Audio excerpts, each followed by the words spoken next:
When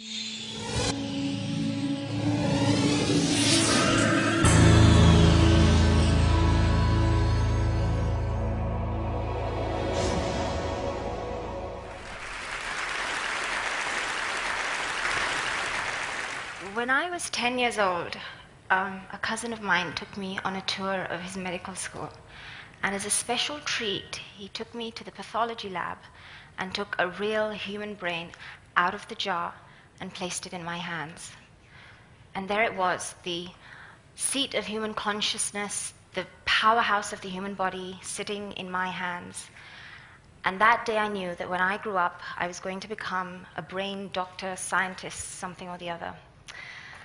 Years later, when I finally grew up, my dream came true. And it was while I was doing my PhD on the neurological causes of dyslexia in children that I encountered a startling fact that I'd like to share with you all today. It is estimated that 1 in 6 children, that's 1 in 6 children, suffer from some developmental disorder. This is a disorder that retards mental development in the child and causes permanent mental impairments, which means that each and every one of you here today knows at least one child that is suffering from a developmental disorder. But here's what really perplexed me. Despite the fact that each and every one of these disorders originates in the brain, most of these disorders are diagnosed solely on the basis of observable behavior.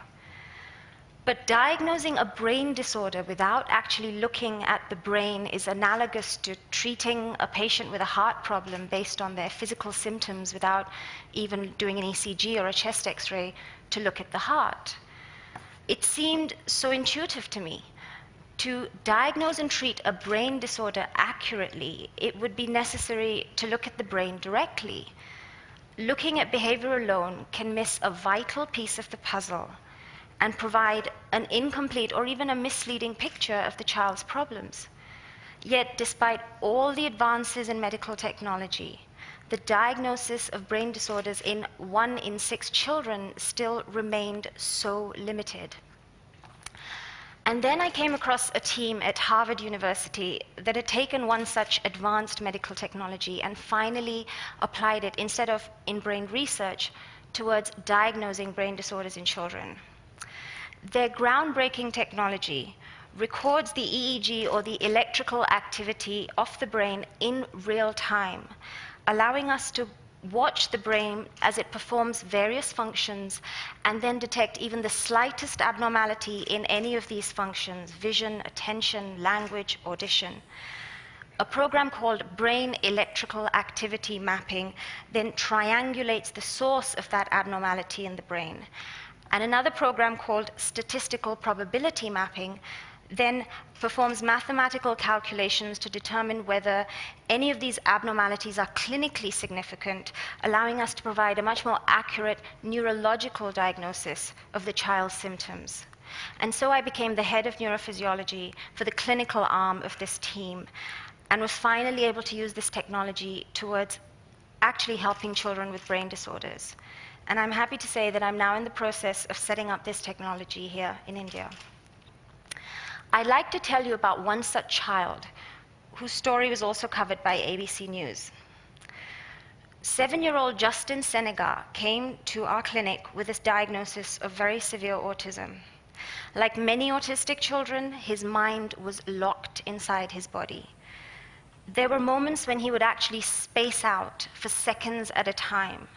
And the doctors told his parents he was never going to be able to communicate or interact socially, and he would probably never have too much language.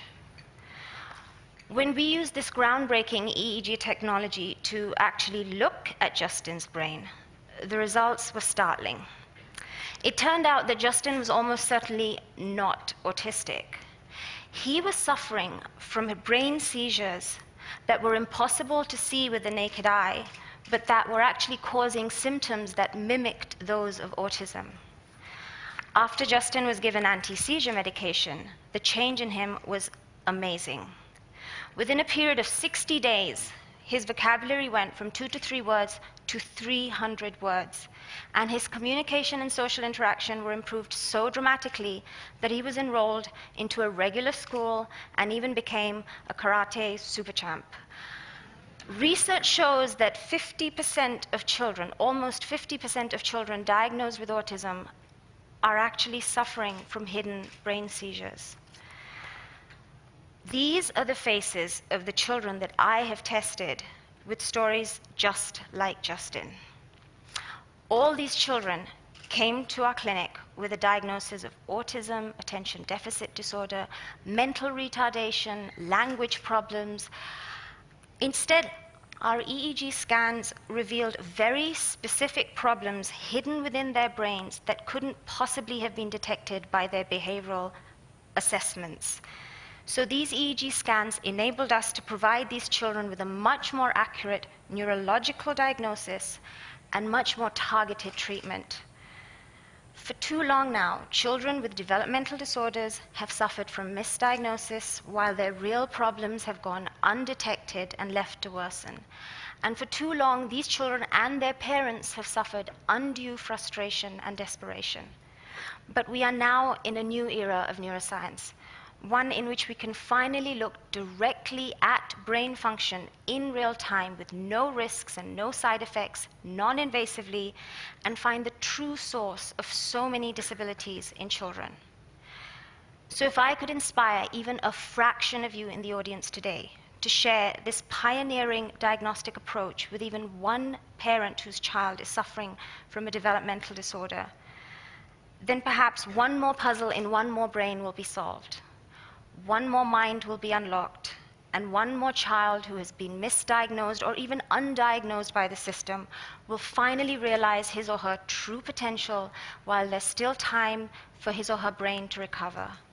And all this by simply watching the child's brainwaves. Thank you.